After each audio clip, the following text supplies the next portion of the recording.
So you've got this extended family that's working to support, and higher education is a theme. What about I think people, the youth need to get involved. You're in college, right? I'm in college. Okay. I'm an engineering major. Yeah, and I think those are not the people we hear about. yeah, it isn't. But I think that getting educated is a prerequisite to bringing about change and positivity, not only back home in Somalia, but in a variety of communities right here in America. And I think we need to do that. Interesting, interesting. Before we get too far away, this is something that's unique.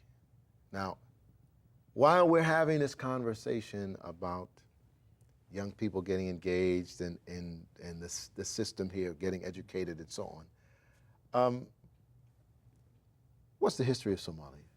Right now, Somalia is described as unstable, Sharia law, whatever. What about democracy? We actually have a rich history in democracy. We were termed a pastoralist democracy. So I was putting that to Idil, but I'll let you go.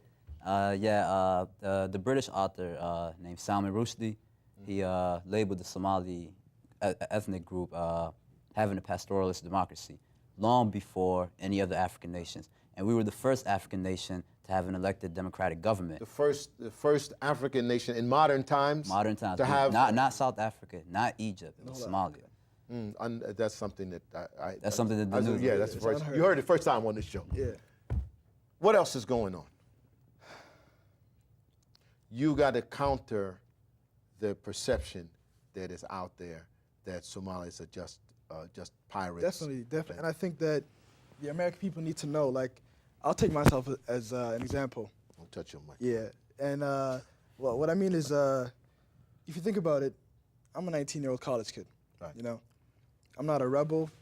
I'm not a terrorist. Do I look like a pirate to you? I don't know what a pirate look like. I've never been a pirate before. You know? But what I mean is, I think that odd ideology, that odd stereotype needs to be defined. But you got an issue, right? You've got, are you Muslim? Correct. Let me Are tell you that. Somali? Exactly. There's a Are you tripod, American? there's a tripod identity, okay? Which is, I'm Somali and I'm proud of it.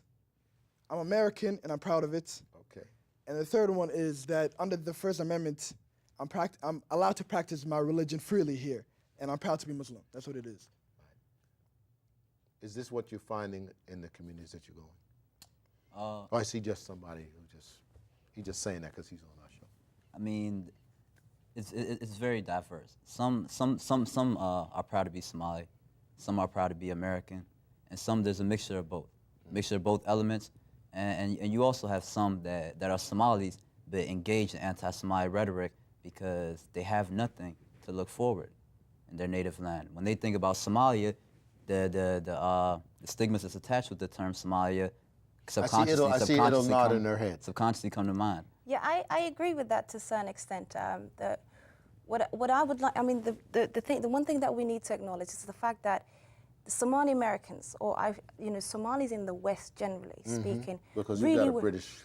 Exactly, because you've got them pretty much everywhere. I mean, they're in Australia, they're in the UK. I personally come from London, and there's a huge community over there.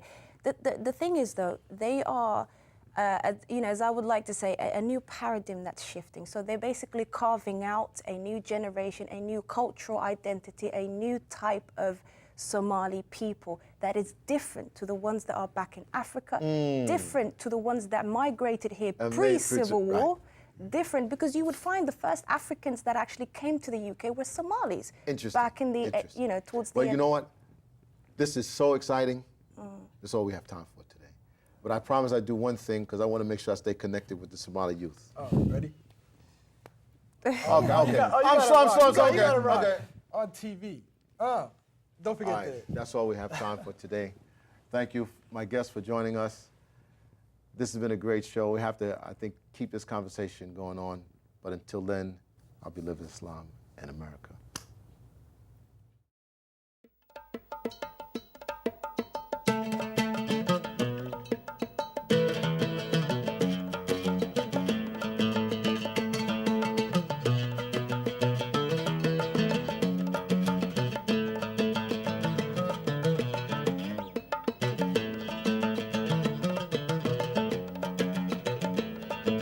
xilligii waqtiga la yable